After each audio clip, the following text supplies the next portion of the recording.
Mehmed,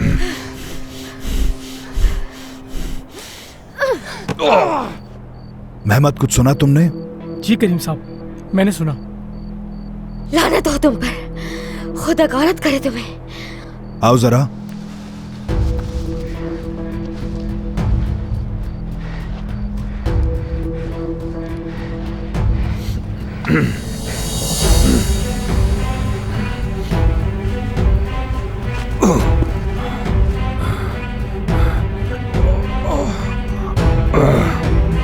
इसका हिसाब भी लूंगा इससे।